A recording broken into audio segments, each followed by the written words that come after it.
Joyce T വിയിലൂടെ ഞങ്ങളെ ശ്രദ്ധിക്കുന്ന എല്ലാവർക്കും യേശുക്രിസ്തുവിന്റെ നാമത്തിൽ ഞങ്ങളുടെ സ്നേഹവും വന്ദനവും അറിയിക്കുന്നു. എൻ്റെ പ്രിയപ്പെട്ട ദൈവമക്കളെ, നിങ്ങളെല്ലാവരും കർത്താവിൽ സന്തോഷമായിരിക്കുന്നെന്ന് വിശ്വസിക്കുന്നു. കർത്താവ് നിങ്ങളെ ഓരോരുത്തരെയും ധാരാളം അനുഗ്രഹിക്കുമാറാകട്ടെ. ഞങ്ങളുടെ ഈ ചാനലിലൂടെ കടന്നു വരുന്നതായ ഓരോ സാക്ഷ്യങ്ങളും നിങ്ങളുടെ ഓരോരുത്തരെയും ആത്മീക ജീവിതത്തിന് അനുഗ്രഹത്തിനും കർത്താവിനോട് നിങ്ങളെ അടുപ്പിക്കുന്നതിന് മുഖാന്തരവുമായി തീരട്ടെ എന്ന് ഞങ്ങൾ കർത്താവിൽ ആശംസിക്കുന്നു. ഇന്ന് നമ്മോടൊപ്പം അനുഗ്രഹിക്കപ്പെട്ടതായ ഒരു കർത്താവിൻ്റെ ദാസിയാണ് കടന്നു വന്നിരിക്കുന്ന സിസ്റ്റർ ഇന്ദു രാജ്. ആ പ്രിയ കർത്താവിൻ്റെ ദാസിയെ ജോയ്സ് ടി വിയിലേക്ക് ഞങ്ങൾ ഹാർദവമായി സ്വാഗതം ചെയ്യുന്നു. ആമേൻ. Praise Lord. സിസ്റ്റർ, കർത്താവിൽ സന്തോഷമായിരിക്കുന്നുവോ? അതെ, സന്തോഷമായിരിക്കുന്നു. Praise Lord. ഓക്കെ, ജീവിതത്തിന്റെ അനുഭവത്തിലേക്ക് കടന്നു പോകുന്നതിന് മുന്നമേ തന്നെ നമുക്ക് ദൈവസന്നിധിയിൽ പ്രാർത്ഥിക്കാം. ഹല്ലേലൂയ. സ്തോത്രം, സ്തോത്രം. പരിശുദ്ധ കർത്താവേ, നന്ദി നിറഞ്ഞ ഹൃദയത്തോടെ ഞങ്ങൾ അങ്ങേ സ്തുതിക്കുന്നപ്പാ, വാഴ്ത്തുന്നപ്പാ. ഞങ്ങളുടെ സാന്നിധ്യം ഞങ്ങളോട് കൂടെ ഇരിക്കുന്നതിനാൽ സ്തോത്രം കർത്താവേ. ഹല്ലേലൂയ. ഈ പകൽക്കാലം അങ്ങയുടെ സാന്നിധ്യത്തിനുള്ളിൽ ഞങ്ങളെ ഇരുത്തുമാറാകണമേ കർത്താവേ. ഹല്ലേലൂയ. നിന്റെ ദാസിയുടെ സാക്ഷ്യം കേൾക്കുന്ന ജനത്തിന് അതേറ്റവും അനുഗ്രഹമായി തീരുവാൻ കർത്താവ് സഹായിച്ചാട്ട്. അല്പസമയം കൂടെ പാദപീഠത്തിലിരിക്കട്ടെ പിതാവേ. നിങ്ങളുടെ സാന്നിധ്യം ഞങ്ങളെ ഇരുത്തിയാട്ട്. നെറ്റ്വർക്ക് സിസ്റ്റം എല്ലാം അങ്ങ് കൺട്രോൾ ചെയ്താട്ട്. യേശുക്രിസ്തുവിന്റെ നാമത്തിൽ തന്നെ ആമേൻ. ഹല്ലേലൂയ. ആമേൻ. സിസ്റ്ററെ, ജീവിതത്തിന്റെ അനുഭവത്തെ സിസ്റ്ററിന് ഷെയർ ചെയ്യാവുന്നതാണ്. Okay, thank you. God bless you sister. Okay, thank you. ദൈവം പ്പെടുമാറാകട്ടെ. അനുഗ്രഹിക്കപ്പെട്ട ഈ നല്ല സമയത്തിനായി ഞാൻ എൻ്റെ ദൈവത്തിനെ സ്തുതിക്കുന്നു. ഇതിന് മുഖാന്തരമായ കർത്താവിന്റെ ദാസിയോട് ഞാൻ പ്രാരംഭത്തിൽ തന്നെ എൻ്റെ സ്നേഹവന്ദനവും ഒപ്പം ദൈവനാമത്തിൽ എൻ്റെ നന്ദിയും രേഖപ്പെടുത്തുകയാണ്. എന്നെ ഇതിലേക്ക് കണക്ട് ചെയ്ത് തന്നത് അശോക് പാസ്റ്റർ ആണ്, കോഴിക്കോട്ടുള്ളത്. അദ്ദേഹത്തെ ഓർത്ത് ഞാൻ ദൈവത്തെ സ്തുതിക്കുന്നു. നമ്മുടെ ഓരോ കാര്യങ്ങൾക്കും ഓരോ മനുഷ്യരും നിമിത്തമാകുന്നത് നമ്മുടെ ജീവിതത്തിന് ഏറെ ആശ്വാസവും സന്തോഷവുമാണ്. അതുപോലെ തന്നെ ഇങ്ങനൊരു അവസരം എനിക്ക് ഒരുക്കി തന്ന ആ ദൈവദാസനെ ഓർത്തിട്ട് ഞാൻ ദൈവത്തിനെ സ്തുതിക്കുന്നു, ദൈവത്തെ മഹത്വപ്പെടുത്തുന്നു. ദൈവം വലിയവനാണ്. നമ്മള് എന്താണ് നമ്മുടെ ചിന്തയല്ല ദൈവത്തിന്റെ ചിന്ത. നമ്മളെ കുറിച്ച് ദൈവം എന്താ ആഗ്രഹിക്കുന്നു ആ തലത്തിലേക്ക് ആക്കാൻ നമ്മൾ പല വഴികളിലൂടെയും കടന്നു പോകേണ്ടി വരും. അതുപോലെ പല പ്രയാസങ്ങളിലൂടെ കടന്നു പോയിക്കൊണ്ടിരിക്കുന്ന ഒരു വ്യക്തിയാണ് ഞാൻ. എന്നാലും ദൈവത്തിന്റെ സാന്നിധ്യമാണ് എന്നെ ഇന്ന് ഇവിടെ എത്തിച്ചിരിക്കുന്നത്. അനേകരുടെ പ്രാർത്ഥനയാണ്. ഒരു വ്യക്തിയുടെ മാത്രമല്ല, എനിക്ക് വേണ്ടി വർഷങ്ങളായിട്ട് പ്രാർത്ഥിച്ചിരിക്കുന്ന ഒരുപാട് ദൈവദാസന്മാരും ദൈവദാസിമാരും ദൈവമക്കളും ഒക്കെയുണ്ട്. അവരെയൊക്കെ ഓർത്ത് ഞാൻ ഈ സമയത്ത് ദൈവത്തെ സ്തുതിക്കുകയാണ്.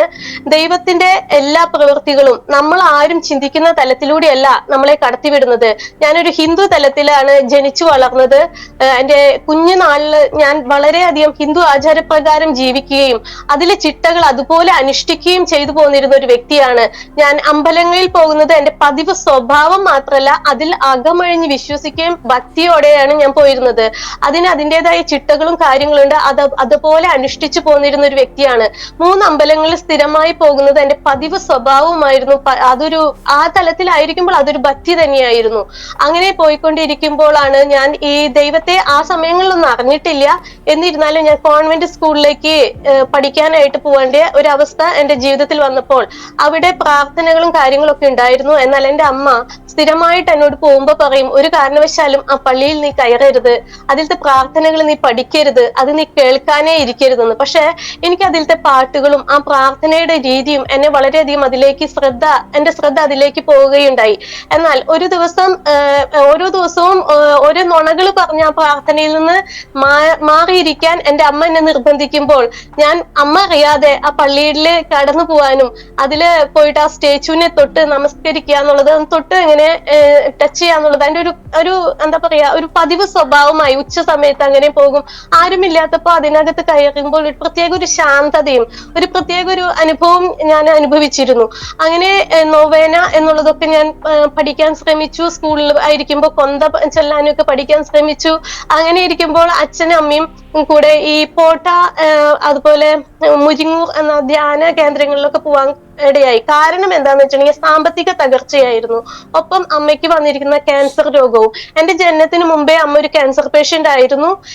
ഇന്നും എന്റെ അമ്മ ജീവനോടെയുണ്ട്. അതാണ് എനിക്ക് ഏറ്റവും വലിയ സന്തോഷകരമായി എല്ലാവരെയും അറിയിക്കാനുള്ളത്. കാരണം അന്ന് ആ ഒരു അവസ്ഥയിലാണ് ഞാൻ ഈ വിശ്വാസത്തിൽ വരാനായിട്ട് കാരണമായത്. അമ്മ ക്യാൻസർ വന്നിട്ട് ഇരിക്കുന്ന സമയത്ത് തന്നെ ഞങ്ങൾക്ക് സാമ്പത്തിക തകർച്ച വന്നു. എന്റെ അച്ഛൻ വർഷങ്ങളായിട്ട് ദുബായിലായിരുന്നു. അവിടുന്ന് നാട്ടിൽ വന്നപ്പോൾ ചില ബിസിനസ്സുകൾ ചെയ്തു, എല്ലാതും പൊളിയാനിടയായി. കാരണം അച്ഛന് അങ്ങനെ ഒരു ബിസിനസ് മൈൻഡ് ഉള്ള ഒരു വ്യക്തിയല്ല, ഒരു നിഷ്കളങ്കനായ ഒരു വ്യക്തിയായിരുന്നു. എല്ലാവരും അദ്ദേഹത്തെ എന്താ പറയാ ചൂഷണം ചെയ്യുന്ന ഒരു അനുഭവം ചില ബിസിനസ്സുകളിൽ ഉണ്ടായിട്ടുണ്ട്. അത് മാത്രമല്ല, അതങ്ങനെ ഹാൻഡിൽ ചെയ്ത് കൊണ്ട് നടക്കാനുള്ള ഒരു കഴിവ് അച്ഛന് അങ്ങനെ ഉണ്ടായിരുന്നില്ല. ഒരു സാലറി സ്ഥിരമായിട്ട് കിട്ടുന്ന ജോലിയായിരുന്നു. ദുബായിൽ വർഷങ്ങളായിട്ട് അവിടെ ജോലി ചെയ്തു പോന്നപ്പോൾ ഞങ്ങൾ നല്ല സന്തോഷകരമായി ജീവിച്ചിരിക്കുന്ന അനുഭവമായിരുന്നു. ഞങ്ങൾ താമസിക്കുന്ന വീടിനോടുള്ള അനുബന്ധിച്ച് തന്നെ 2 ഏക്കറോളം ഭൂമി ഉണ്ടായിരുന്നു. അതിൽ നിന്ന് തന്നെ ഞങ്ങൾക്ക് വേണ്ടുന്ന വീട്ടിലുള്ള പച്ചക്കറികളും കാര്യങ്ങളൊക്കെ അവിടെ തന്നെ ഉണ്ടാകും. കാരണം അമ്മ നല്ലൊരു കൃഷിയൊക്കെ ചെയ്യുന്ന ഒരു തരത്തിലുള്ള ഒരു കഠിനാധ്വാനിയായിരുന്നു. പിന്നെ അതുമാതിരി പശുവിനെ വളർത്തുക, അതുകൊണ്ട് തന്നെ കുടുംബമൊക്കെ കഴിഞ്ഞ് നല്ല സമൃദ്ധിയിൽ ഞങ്ങൾ കഴിഞ്ഞു പോയിരുന്നു. അതുമാതിരി വീട്ടില് പണിക്കാരും ഒക്കെ ആയിട്ട് നല്ല രീതിയിൽ ഞാൻ ജീവിച്ചിരുന്നു. എന്റെ ചെറുപ്പകാലങ്ങൾ ഓർത്താല് ഇന്ന് നമുക്ക് ചിന്തിക്കാൻ പറ്റില്ല. കാരണം ആ തലത്തിലൊക്കെ ജീവിതം എന്റെ കഴിഞ്ഞു പോയി. കാരണം അത്രയും നല്ലൊരു സുവർണാവസരമായിരുന്നു ആ ഒരു അവസരങ്ങൾ എന്നൊക്കെ പറഞ്ഞിട്ടുണ്ടെങ്കിൽ എന്റെ സ്വപ്നം മാത്രമായി മാറി ഇന്ന്. എന്നാൽ ദൈവം എന്നെ ഇപ്പോഴും സ്വപ്നങ്ങളുടെ ലോകത്ത് തന്നെയാണ് നടത്തുന്നത്. കാരണം ദൈവത്തിന്റെ വാഗ്ദത്തമാണ് എന്നെ ഇന്നും ജീവിപ്പിക്കുന്നത്. ഞാൻ വളരെയധികം സന്തോഷവതിയാണ്. കാരണം ദൈവത്തിന്റെ വാഗ്ദത്തം എന്റെ മേലുണ്ട്. കാരണം ആ കഴിഞ്ഞകാല ജീവിതത്തിൽ അങ്ങനെയായിരുന്നെങ്കിലും ഇന്ന് ദൈവത്തിന്റെ ഭക്തയായിട്ട്, ദൈവത്തിന്റെ ഹിതപ്രകാരമായിട്ട്, ദൈവം ആഗ്രഹിക്കുന്നത് പോലെ ആയിത്തീരാൻ ദൈവം എന്നെ സഹായിച്ചുകൊണ്ടിരിക്കുകയാണ്.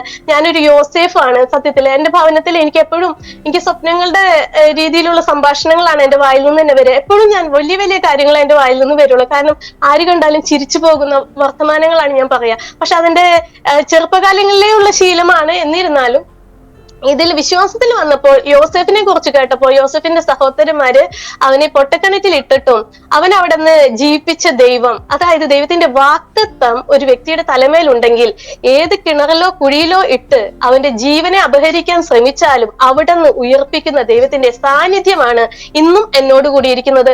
കാരണം അതാണ് എന്റെ പ്രത്യാശ, അതാണ് എന്നെ വഴി നടത്തുന്നതും. അങ്ങനെ ഇരിക്കെ സാമ്പത്തികമായിട്ട് ഞങ്ങൾ തകർന്നു. ഞങ്ങൾ താമസിക്കുന്ന ഭൂമി, വീട് വെച്ചിരുന്ന ഭൂമി ജപ്തിയുടെ വക്കിലെത്തി. എന്നാൽ ആ നാട്ടിലെ ഏറ്റവും പൈസക്കാരനായ ഒരു വ്യക്തിയാണ് ആ സ്ഥലം ഞങ്ങളിൽ നിന്ന് വളരെ കുറഞ്ഞ വിലയ്ക്കാണ് ഞങ്ങൾ അത് വിൽക്കാനിടയായത്. കാരണം യൂസഫ് അലി എന്ന വ്യക്തി വളരെ ആ ഒരു സന്ദർഭത്തില് നമ്മളിൽ നിന്ന് ആ ഭൂമി, അത് ഞങ്ങൾക്ക് നാണക്കേടില്ലാതെ അവിടെ നിന്ന് പോരാൻ കഴിഞ്ഞെങ്കിലും ഇന്നും എനിക്ക് പലപ്പോഴും നഷ്ടബോധമായിട്ട് തോന്നുന്ന ഒരു സ്ഥലമാണത്. അവിടെ ഒരു സ്കൂളാണ് ഇപ്പൊ നടക്കുന്നത്. അത്രയും വലിയൊരു ഭൂമിയായിരുന്നു. അതെല്ലാം ഞങ്ങൾക്ക് നഷ്ടപ്പെട്ടു. ഞങ്ങള് തൃപ്പയാർന്ന പ്രദേശത്ത് നിന്ന് ഞാൻ ജനിച്ചു വളർന്നത് തൃപ്പയാർന്ന സ്ഥലത്താണ്. അവിടെ നിന്ന് അരനാട്ടുകര തൃശൂർ ടൗണിനടുത്താണ് ഞാനിപ്പോൾ താമസിക്കുന്നത്. ഇവിടെ അവിടുന്ന് എന്നെ തൃപ്പയാർന്നേ എന്നെ പ്രാർത്ഥനയ്ക്ക് കൊണ്ടുപോകാനായിട്ട് എന്റെ അമ്മ വളരെയധികം പരിശ്രമിച്ചെങ്കിലും പലപ്പോഴും ഞാൻ പോകും, പക്ഷെ ഞാൻ ഭയങ്കരമായിട്ട് ഇതിനെ എതിർക്കും. അങ്ങനെ ഇരിക്കെ അമ്പലത്തിൽ പോയിട്ട് തിരിച്ചു വരുന്ന സമയത്ത് ഒരു ദേവദാസൻ എന്നെ നോക്കിയിട്ട് പറഞ്ഞു, എന്റെ വീട്ടിലേക്ക് വന്നു. ആ ഭാഗത്തൊന്നും അങ്ങനെ സുവിശേഷകർ വരുന്ന സ്ഥലമൊന്നുമല്ല, പക്ഷെ ദൈവം കണ്ടതുകൊണ്ട് വന്നതാണോ എന്ന് ഞാൻ ഇന്നും സംശയിക്കുന്നു. ആ ഭാഗത്തൊന്നും ഒരാൾ വന്നിട്ട് ട്രാക്ട് തരാനോ ഇങ്ങനെ കാര്യങ്ങൾ പറയാനൊന്നും എന്റെ ഓർമ്മയിലില്ലായിരുന്നു. പക്ഷെ അന്നൊരു ദിവസം രാവിലെ സമയത്ത് ഒരു പാസ്റ്റർ വന്നിട്ട് പറഞ്ഞു, എന്നെ കാണിച്ചിട്ട് പറഞ്ഞു, ഈ മോള് ദൈവത്തിന് വേണ്ടി ശക്തമായി പ്രയോജനപ്പെടുന്നു. ഞാൻ ഭയങ്കരമായിട്ട് എതിർത്തു. കാരണം എന്റെ കയ്യിലിരിക്കുന്നത് പ്രസാദമാണ്, അമ്പലത്തിന്റെ പ്രസാദമാണ്. ഞാനൊരു ഹിന്ദു വിശ്വാസിയുമാണ്.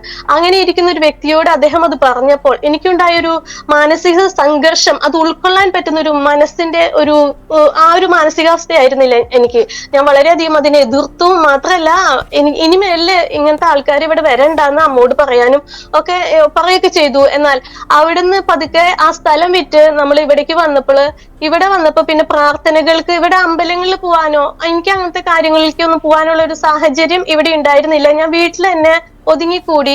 ആ ഭവനത്തിൽ നിന്ന് ഞാൻ പ്രാർത്ഥനയ്ക്ക് പോയിരുന്നെങ്കിൽ ഇതിലേക്ക് ഞാൻ പൂർണ്ണമായിട്ട് ആവാനൊന്നും ഞാൻ ആഗ്രഹിച്ചിരുന്നില്ല. പക്ഷെ ഞാൻ അതിനകത്ത് ഒരു തീരുമാനം എടുത്തിരുന്നു. എന്റെ അമ്മയ്ക്ക് ക്യാൻസർ വന്നപ്പോൾ ഡോക്ടറുകൾ പറഞ്ഞു, ഇനി ആ വയറിന്റെ വൻകുടലിൽ 1/3 ഭാഗമാണ് കട്ട് ചെയ്തിട്ട് അവിടെ ക്ലിപ്പ് ഇട്ടിരിക്കുന്നത്. എന്നാൽ അവിടെ ആ ഓപ്പറേഷൻ ചെയ്യുന്നതിന് മുമ്പ് എന്റെ അച്ഛനെ വിളിച്ചിട്ട് പറഞ്ഞു, ഇത് രക്ഷപ്പെടാൻ ഒരു ചാൻസ് ഇല്ല, കഴിഞ്ഞ കാലങ്ങളിലെ അസുഖം പോലെയല്ല, ഇവിടെ ഒരു ചാൻസ് നമ്മൾക്ക് കാണുന്നില്ല എന്ന് പറഞ്ഞു. അന്നേരത്ത് അച്ഛനും അമ്മയും പ്രാർത്ഥിച്ചുകൊണ്ടിരിക്കുന്ന റൂമില്, അച്ഛന്റെ അമ്മയുടെയും ബെഡ്റൂമില് ഒരു ബൈബിൾ ഉണ്ടായിരുന്നു, വലിയ ബൈബിൾ, ആർസിക്കാരുടെ ബൈബിൾ. അതെടുത്തിട്ട് ഞാൻ പറഞ്ഞു, എന്റെ അമ്മയ്ക്ക് ആയുസ് തന്നാൽ ഇതിൽ ഞാൻ വിശ്വസിച്ചോളാം, ഞാൻ ഇതിലത്തെ കാര്യങ്ങൾ അനുഷ്ഠിച്ചു കൊള്ളാന്ന്. പക്ഷെ എനിക്ക് അതിൽ എന്തൊക്കെയാണ് നമ്മൾ ചെയ്യേണ്ടതെന്നോ ഒന്നും അറിഞ്ഞിട്ടൊന്നുമല്ല. ആ ഒരു ആവശ്യത്തിന് അല്ലെങ്കിൽ എന്റെ ആവശ്യബോധത്തിന്റെ പേരില് ഞാൻ അങ്ങനെ പറയുകയും ചെയ്തു. എന്നാൽ പിന്നീടാണ് അതെല്ലാം അനുഷ്ഠിക്കേണ്ടത് കാര്യങ്ങൾ എന്താണെന്നും ദൈവത്തോട് അടുക്കേണ്ട രീതി എന്താണെന്നൊക്കെ ഞാൻ പിന്നീടാണ് മനസ്സിലാക്കിയത്. ആ വീട്ടിൽ നിന്ന് ഇങ്ങോട്ട് പ്രാർത്ഥനയ്ക്ക് കൊണ്ടുവരുമ്പോ എന്നെ ഓട്ടോയിൽ തൃശ്ശൂരിലേക്ക് കൊണ്ടുവരുന്ന അനുഭവമൊക്കെ ഉണ്ടായിരുന്നു. അപ്പൊ വഴിയിൽ വെച്ചിട്ട് ഓട്ടോറിക്ഷ ഓടിക്കുന്ന ചേട്ടനോട് വണ്ടി നിർത്താനും അവിടുന്ന് ഞാൻ ഇറങ്ങി വീട്ടിലേക്ക് ഓടിയ അനുഭവമൊക്കെ ഉണ്ട്. കാരണം എനിക്ക് അത്രയ്ക്കും താല്പര്യം ഇല്ലായിരുന്നു. കാരണം എന്താന്ന് വെച്ചിട്ടുണ്ടെങ്കിൽ RCയിൽ പോയപ്പോ ഒരു ശാന്തതയാണ് ഞാൻ കണ്ടിരിക്കുന്നത്. പള്ളിയിൽ ചെന്ന ഒരു ശാന്തതയാ. ഇവിടെ ഭയങ്കര സൗണ്ടും ഓരോ വ്യക്തികളും ഓരോ തരത്തിലും ഓരോ ഭാഷയിൽ ഒച്ചയെടുക്കുന്ന ഒരു അനുഭവം, അതെനിക്ക് ഭയങ്കര ഇറിറ്റേഷൻ ഉണ്ടാക്കി. എന്റെ തല പൊട്ടിത്തെറിക്കുന്ന അനുഭവമായിരുന്നു. ഈ സൗണ്ട് അധികം കേൾക്കാന്ന് പറഞ്ഞ എനിക്ക് പറ്റില്ലായിരുന്നു. അന്നത്തെ എന്റെ മാനസിക നില അങ്ങനെയായിരുന്നു. എന്നാൽ ഇവിടെ വന്നു ഞാൻ പല രീതിയിലുള്ള പ്രാർത്ഥനകളെ ഞാൻ മനസ്സിലാക്കി. അങ്ങനെ അരനാട്ടില് താമസിക്കുമ്പോഴാണ് നമ്മള് പ്രാർത്ഥനകൾക്ക് കൂടുതൽ പോകാനും അത് ദൈവത്തിന്റെ ഒരു കൽപ്പനകൾ പാലിക്കാനും ഒക്കെ ദൈവം എന്നെ സാഹചര്യം ഒരുക്കി. ഞാൻ അതിലേക്ക് കൺവേർട്ട് ചെയ്തു. അത് യേശുക്രിസ്തു മതം മാറ്റുന്നവനല്ല, ഞാൻ മനസ്സിലാക്കിയത് യേശുക്രിസ്തു മനുഷ്യന്റെ മനസ്സിനെ മാറ്റുന്നു. എന്റെ മനസ്സിനെ ദൈവം മാറ്റി ഇതിലേക്ക് യേശുവിലേക്ക് ആകർഷണം തോന്നിപ്പിച്ചു. യേശു എന്നെ രക്ഷിച്ചു. ഇന്നും എന്നെ ദൈവത്തിന്റെ സാക്ഷിയാക്കി നിർത്താൻ ദൈവത്തിന്റെ ആ ഒരു വിശ്വസ്തത എന്നിൽ തെളിഞ്ഞു വന്നു. കാരണം എന്റെ കഴിവോ എന്റെ പ്രാപ്തിയോ ഒന്നല്ല, എന്റെ ബുദ്ധിയിലുള്ള ചിന്തയുമല്ല എന്നെ ഒരു ക്രിസ്ത്യാനിയാക്കിയത്, ക്രിസ്തുമതം സ്വീകരിച്ചത്. ദൈവത്തോടുള്ള ആ ഒരു ബന്ധം എനിക്ക് ദൃഢമായപ്പോൾ എന്റെ സ്വന്തം ഇഷ്ടത്തിനാണ്. എന്റെ അച്ഛനും അമ്മയും അതിനു മുമ്പ് സ്നാനപ്പെട്ടിരുന്നു. സത്യത്തിൽ ഞാനത് അറിഞ്ഞിരുന്നില്ല. ഞാനത് എന്റെ സ്നാനം കഴിഞ്ഞ ശേഷം കത്രിമേശ എടുക്കുമ്പോ അച്ഛനമ്മ എടുത്തപ്പോഴാണ് അച്ഛനമ്മ സ്നാനം പെട്ടത് മുന്നേ സ്നാനപ്പെട്ടെന്നുള്ളത് ഞാൻ മനസ്സിലാക്കിയത്. കാരണം സ്നാനം എന്നൊക്കെ പറയുന്നത് വ്യക്തിപരമാണ്, രക്ഷ വ്യക്തിപരമാണ്. നമ്മൾ ആരും സപ്പോർട്ട് ചെയ്ത് ഒരിക്കലും സ്നാനം എടുത്തതുകൊണ്ടൊന്നും ദൈവത്തിന്റെ വിശ്വാസത്തിൽ നമ്മൾ കുറച്ചു നിൽക്കാൻ കഴിയില്ല. എനിക്ക് വിശ്വാസം ഉറച്ചപ്പോൾ ഞാൻ സ്നാനപ്പെടണമെന്ന് പറഞ്ഞു. അങ്ങനെ ദൈവത്തെ രക്ഷകനായി സ്വീകരിക്കുകയും യേശുക്രിസ്തുവിന്റെ സ്നാനം ഏൽക്കുകയും ചെയ്തു. അങ്ങനെ ഞാൻ പതിയെ ഈ വിശ്വാസത്തിലായപ്പോഴും എന്നെ ആരും ആദ്യകാലങ്ങളിൽ ഞാൻ പ്രാർത്ഥനയ്ക്ക് പോയിരുന്നെങ്കിലും എന്റെ സഹോദരങ്ങൾക്കൊക്കെ ഒരു ചിന്തയുണ്ടായിരുന്നു, ഒരിക്കലും അവള് ഇതിലേക്ക് ആവില്ല, അച്ഛന്റെ അമ്മയുടെ പോലെ പൂർണ്ണമായിട്ട് ഇതിലേക്ക് ആവില്ല എന്നുള്ളൊരു ചിന്ത അവർക്കൊക്കെ ഉണ്ടായിരുന്നു. കാരണം എന്റെ ആ ഒരു ഭക്തി പോണ്ട ആ ജീവിതം കണ്ട ആരും അത് അങ്ങനെ ചിന്തിക്കുള്ളൂ. എന്നാൽ ഞാൻ ഇതിലേക്ക് ആയതോടെ എനിക്ക് എതിർപ്പുകളായി. കാരണം എന്റെ അമ്മയുടെ ചേച്ചിയുടെ മക്കളും എല്ലാവരും എന്നോട് അഗെയിൻസ്റ്റ് ആയി. കാരണം എല്ലാ ഫംഗ്ഷനും അച്ഛനും അമ്മയ്ക്കും പോവാം, പക്ഷെ എനിക്ക് മാത്രം എവിടെയും ആരും അനുവദിച്ചില്ല. എന്നെ അങ്ങോട്ട് മാറ്റി നിർത്തി. കാരണം അതെനിക്ക് വളരെയധികം വേദനയായി. കാരണം എനിക്കൊരു ചേച്ചിയും ഒരു അനിയത്തിയാണ്. ഞങ്ങൾ 3 പെൺകുട്ടികളാണ്. പക്ഷെ ഞങ്ങൾക്ക് സഹോദരന്മാരെന്ന് പറയാനുള്ളത് അമ്മയുടെ ചേച്ചിയുടെ മക്കളാണ്. ഇന്നും എനിക്ക് ഏറ്റവും സന്തോഷവും സ്നേഹവും കിട്ടിയിരിക്കുന്നത് എന്റെ ചേട്ടന്മാരിൽ നിന്നാണ്. എന്നാൽ അതെല്ലാം എനിക്ക് നഷ്ടപ്പെട്ടു. ഇപ്പൊ അവരെന്നോട് സംസാരിക്കാൻ തുടങ്ങിയെന്നല്ലാതെ എന്റെ വീട്ടിലേക്ക് വരാനോ അങ്ങനെ എനിക്ക് ആരുമില്ല. ഒറ്റപ്പെട്ട ഒരു അനുഭവം. അങ്ങനെ ഒരു മനുഷ്യൻ എത്രത്തോളം ദൈവത്തോട് അടുക്കുന്നോ അത്രത്തോളം ദൈവം നമ്മളെ സ്നേഹിക്കും കരുതുന്നുണ്ടെങ്കിലും നമ്മൾ എപ്പോഴും നമ്മുടേതായ വ്യക്തികളെ, നമ്മുടേതായ കൂട്ടു സഹോദരങ്ങളെ നമ്മൾ ഓർക്കാതിരിക്കില്ല. നമ്മളൊരു ഭക്തിയിൽ വന്നു, ഒരു വിശ്വാസത്തിൽ വന്നു എന്ന് വെച്ചിട്ട് അവരെ ഓർമ്മകളൊന്നും എന്നിൽ നിന്ന് ഇന്നും മാഞ്ഞു പോവില്ല. കാരണം അന്ന് അനുഭവിച്ച ആ ഒരു സ്നേഹം, ആ ഒരു കരുതലൊന്നും എനിക്ക് എവിടുന്നും ഇല്ല. പെന്തക്കോസ്തിൽ വന്നിട്ടായാലും എനിക്ക് അങ്ങനെ ഉറ്റ സുഹൃത്തുക്കൾ എന്ന് പറഞ്ഞ് എന്റെ ആ സഹോദരന്മാർക്കൊപ്പം നിർത്താൻ എനിക്ക് ഇവിടുന്ന് ആരെയും എനിക്ക് ലഭിച്ചിട്ടില്ല. അതെനിക്കൊരു ദുഃഖമായിട്ട് തോന്നും. പക്ഷെ എന്റെ സഭയിലൊരു ജിയോ ചേട്ടനുണ്ട്. ആ ചേട്ടൻ എപ്പോഴും പറയും, ഇരട്ടി നഷ്ടപ്പെട്ടതിന്റെ ഇരട്ടി നമ്മൾക്ക് കിട്ടുന്നു. എന്നാൽ ഇപ്പോൾ എനിക്ക് പല സുഹൃത്തുക്കളും ഈ വിശ്വാസ തലത്തിൽ നിന്ന് ദൈവം എനിക്ക് തന്നു. എനിക്ക് വേണ്ടി വളരെയധികം പ്രാർത്ഥിക്കുന്നുണ്ട്. മാത്രമല്ല എനിക്ക് നല്ല ആശ്വാസവാക്കുകൾ പറയും, നല്ല വചനങ്ങളൊക്കെ ഇട്ട് തന്ന് എന്നെ ധൈര്യപ്പെടുത്തുന്ന ഒരുപാട് സുഹൃത്തുക്കളെ ഇപ്പോഴാണ് കിട്ടി തുടങ്ങിയത്. കുറെ വർഷങ്ങൾ ഞാൻ ഒറ്റപ്പെട്ട ഒരു അനുഭവമായിരുന്നു. അങ്ങനെ എന്റെ അമ്മയുടെ ക്യാൻസർ രോഗമാണ് സത്യത്തിൽ എന്നെ വിശ്വാസത്തിലേക്ക് കൊണ്ടുവരാൻ കാരണം. അമ്മ ഇന്നും ജീവനോടെ ഇരിക്കുന്നുണ്ട്. എന്നാൽ എന്റെ അച്ഛൻ മരണപ്പെട്ടു. അത് എനിക്ക് ഭയങ്കര വേദനയാണ്. കാരണം എന്റെ അച്ഛനോട് ഞാൻ എപ്പോഴും പറയും, ഞാനിങ്ങനെ ദൈവത്തിന് വേണ്ടി പ്രയോജനപ്പെടുമ്പോ മുൻനിരയിൽ വന്നിരിക്കണം എന്നൊക്കെ ഞാനിങ്ങനെ ഞാൻ ശുശ്രൂഷകയാകുമ്പോ അച്ഛ ഫ്രണ്ടിൽ ഉണ്ടാവണം എന്നൊക്കെ ഞാൻ പറയാറുണ്ട്. ഞങ്ങൾ പേഴ്സണലായിട്ട് ഇങ്ങനെ സംസാരിക്കുമ്പോ ഒക്കെ. പക്ഷെ എന്റെ അച്ഛൻ ഭൂമിയിൽ നിന്ന് മാറ്റപ്പെട്ടു. എന്നാൽ എന്റെ അമ്മയ്ക്ക് ഇത്രയും വലിയ അസുഖം വന്നിട്ടും എന്റെ അമ്മ ഇന്നും ആയുസ്സോടെ ഇരിക്കുന്നുണ്ട്. അതോർത്ത് ഞാൻ ദൈവത്തിനെ സ്തുതിക്കുന്നു. എന്നാൽ പലവിധ ശോധനയിലൂടെ ഞാൻ കടന്നുപോയി. എന്റെ വിവാഹം കഴിഞ്ഞത് വളരെ അധികം പ്രയാസഘട്ടത്തിലൂടെയാണ്. കാരണം വിവാഹം കഴിക്കുന്ന ആ സമയം വരെയും ഈ വിവാഹം ക്യാൻസൽ ആകുന്ന ഒരു അനുഭവം ഉണ്ടായിരുന്നു. കാരണം തമിഴ്നാട്ടുകാരനാണ് എന്നെ കല്യാണം കഴിച്ചത്. എന്നാൽ അന്ന് എന്റെ ചേട്ടന്മാരൊക്കെ വന്നിട്ട് വളരെയധികം പ്രയാസം പറഞ്ഞു, ഒരിക്കലും ഈ വിവാഹത്തിന് സമ്മതിക്കരുത്, ഇത് ഞങ്ങൾക്ക് താല്പര്യമില്ല എന്ന് പറഞ്ഞിട്ട് എനിക്ക് കുറെ ഓഫറുകൾ തന്നു. അതായത് രാത്രി 1:30 വന്നിട്ട് പറഞ്ഞു, നിനക്ക് 101 പവൻ തരാം, കാർ തരാം, എന്ത് വേണമെങ്കിലും ഞങ്ങൾ ചെയ്തു തരാം, ഞങ്ങൾ പറയുന്ന വിവാഹം കഴിക്കണം എന്നൊക്കെ പറഞ്ഞിട്ടുണ്ട്. പക്ഷെ ഞാൻ അതിനെയെല്ലാം ക്യാൻസൽ ആക്കി. അച്ഛനമ്മയാണ് ഈ വിവാഹം നിശ്ചയിച്ചതും. അങ്ങനെ അച്ഛന്റെ അമ്മയുടെ വാക്കിനെ ഞാൻ അനുസരിക്കുകയും അങ്ങനെ വിവാഹം കഴിക്കുകയുണ്ടായി. എന്നാൽ പെണ്ണ് കാണാൻ വന്നപ്പോഴേ ഞാൻ പറഞ്ഞിരുന്നു, ഇദ്ദേഹം ഒരു വിശ്വാസിയല്ല എന്ന് തോന്നുന്നു. അത് സത്യമായിട്ടുള്ള കാര്യമായിരുന്നു. അദ്ദേഹം പ്രാർത്ഥനയ്ക്ക് പോയിട്ടുണ്ട് പെന്തക്കോസ്തിന്റെ എപ്പോഴോ, അല്ലാതെ ഈ യേശുവിനെ സ്വീകരിച്ചിട്ടൊന്നും ഉണ്ടായിരുന്നില്ല. എന്നാൽ എന്താ പറയാ, എന്റെ വിവാഹത്തോടനുബന്ധിച്ചിട്ട് പിന്നെ ഒരു വിശ്വാസിയും അവിശ്വാസിയും കൂടെ ജീവിക്കുന്ന ഒരു അനുഭവത്തിലൂടെയും കടന്നു പോകേണ്ടി വന്നു. എന്നാൽ ഇപ്പോൾ അദ്ദേഹം ആരാധനാലയത്തിൽ വരുന്ന ഒരു വ്യക്തിയാണ്. ഇപ്പോൾ എന്നല്ല, വിവാഹം കഴിഞ്ഞ അന്ന് മുതൽ ഒരിക്കലും RC പള്ളിയിൽ പോയിട്ടൊന്നുമില്ല. RCക്കാരായിരുന്നു, പക്ഷെ അതിലേക്കൊന്നും പോയിട്ടില്ല. എന്നാൽ ദൈവവചനം പഠിക്കാനും ഒക്കെ ദൈവം അദ്ദേഹത്തെ സഹായിച്ചു. ഇന്നും ഞങ്ങൾ ഒരുമിച്ചാണ് ആരാധനയ്ക്കെല്ലാം പോകുന്നത്. ഞാൻ തൃശ്ശൂർ ശക്തൻ സ്റ്റാൻഡിലെ IPC ഗോസ്പൽ സെന്ററിലെ ഒരു വിശ്വാസിയാണ്. പോലീസ് മത്തായി എന്നാണ് എന്റെ പാസ്റ്ററിനെ പൊതുവിൽ അറിയപ്പെടുന്നത്. മാത്യു വർഗീസ് എന്നാണ് പേര്. അവരുടെ സഭയിലാണ് ഞാൻ ആരാധനയായിട്ട് കൂടി വരുന്നത്. ഒരു 6 വർഷം മുമ്പ് എന്റെ കാലൊടിഞ്ഞിരുന്നു. എന്നാൽ എന്റെ ബന്ധുക്കളോ എന്റെ ആരും എന്നെ സഹായിക്കാനായിട്ട് ഉണ്ടായിരുന്നില്ല. എന്റെ സഭയിലെ ഓരോ വിശ്വാസികളും പാസ്റ്ററുകളും ഒക്കെയാണ് എനിക്ക് വളരെയധികം സപ്പോർട്ട് ചെയ്തിട്ടുണ്ട്. എന്റെ കാലിന് കമ്പിയിട്ട് തന്നത് പാസ്റ്ററുകളാണ്. അതോർത്ത് ഞാൻ എന്റെ ദൈവത്തെ സ്തുതിക്കുന്നു. എന്നും രാവിലെ എഴുന്നേൽക്കുമ്പോ ഞാൻ വളരെയധികം കടപ്പാടാണ് സത്യത്തില് ആ സഭയോടും ആ വ്യക്തിയോടുള്ളത്. കാരണം എഴുന്നേറ്റ് കാലുകുത്തുമ്പോൾ ചില ദൈവത്തിന് ഞാൻ നന്ദി പറയുന്ന അനുഭവമാണ്. ഇന്നും എനിക്ക് വേദനയുണ്ട് കേട്ടോ, പക്ഷെ എന്റെ ദൈവം എന്നെ നടത്തി.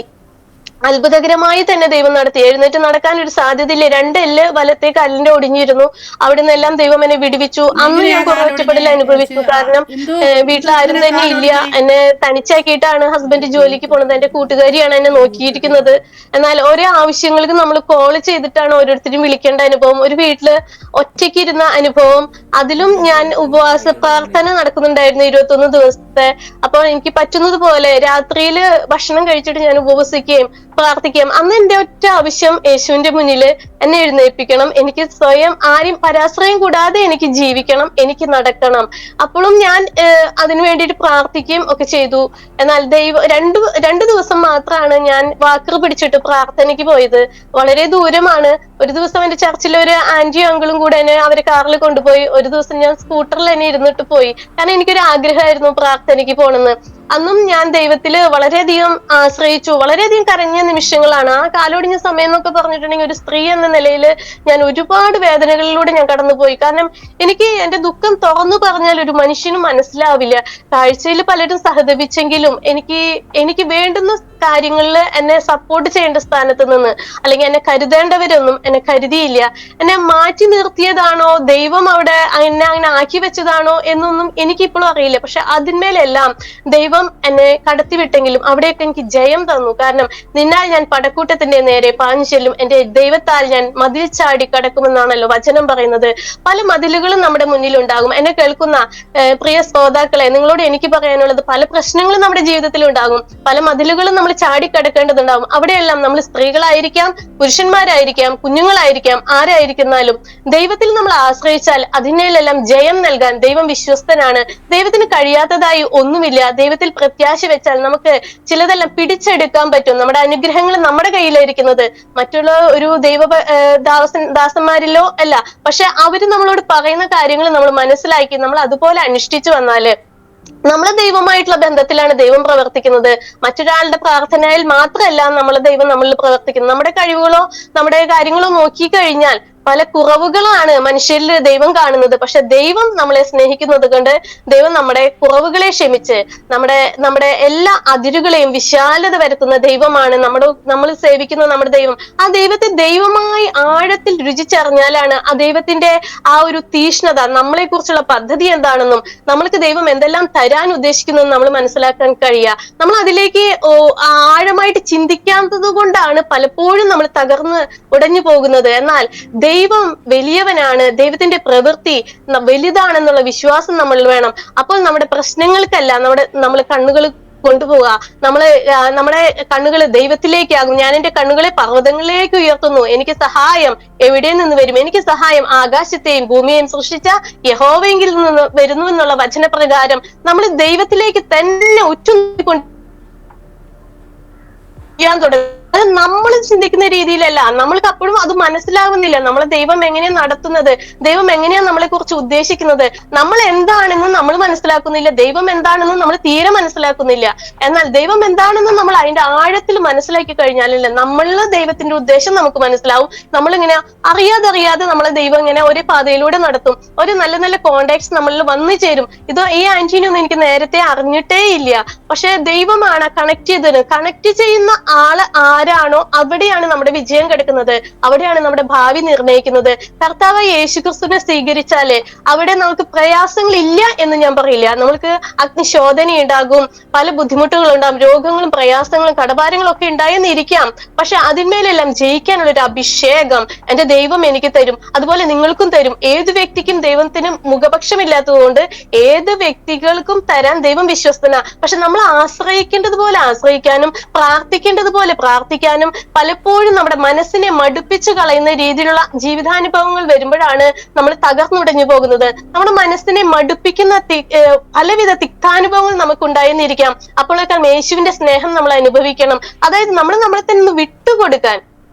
യേശുവാണ് വലിയവൻ, യേശുവിനെ ഇനി സാധിക്കൂ, അങ്ങനെയുള്ള ഒരു കണ്ടീഷൻ വരുമ്പോഴാണ് പലപ്പോഴും നമ്മൾ താഴ്ന്ന് പോകുന്ന ഒരു അനുഭവം. മനുഷ്യരുടെ മുന്നിലല്ല, നമ്മള് ദൈവത്തിന്റെ മുന്നിൽ താഴ്ന്നു കിടന്ന് കരഞ്ഞാലും അവിടെയൊക്കെ ദൈവം കരം പിടിച്ചുയർത്തും. ഞാൻ രാത്രിയിലിരുന്ന് പ്രാർത്ഥിക്കുന്ന ഒരു സ്വഭാവം എനിക്കുണ്ട്. കാരണം വല്ലാതെ സഹിക്കാൻ പറ്റാത്ത അനുഭവങ്ങൾ വരുമ്പോൾ ഞാൻ തറയിൽ എന്നെ അവിടെ കിടന്ന് പ്രാർത്ഥിച്ച് എന്റെ മുട്ടുമേലിൽ നിന്ന് സ്തോത്രം ചെയ്തും ഇരുന്നും ഒക്കെ പ്രാർത്ഥിച്ച് തളർന്ന് അവിടെ തന്നെ കിടന്ന് ഉറങ്ങുന്ന അനുഭവമുണ്ട്. അങ്ങനെ തളർന്നു കിടന്നിട്ട് ഞാൻ ചോദിച്ചൊരു ചോദ്യമുണ്ട്, യേശുവേ ഞാൻ എന്ന് പുറത്തു വരും? ഞാൻ ഹിന്ദു തലത്തിൽ നിന്ന് ഇവിടെ വന്നപ്പോ ഭയങ്കര വിസ്മയമായ ഒരു അനുഭവമാണ്, വ്യത്യസ്തമായ ഒരു അനുഭവമാണ്. ഞങ്ങൾ അമ്പലത്തിൽ പോകുമ്പോഴുള്ള അനുഭവമല്ല ഇവിടെ വന്നിട്ട് ഞാൻ കണ്ടിരിക്കുന്നത്. അതിൽത്തുള്ള മനസ്ഥിതിയുള്ള മനുഷ്യരെയല്ല ഇവിടെയുള്ള മനുഷ്യരുടെ ചിന്താഗതികള്.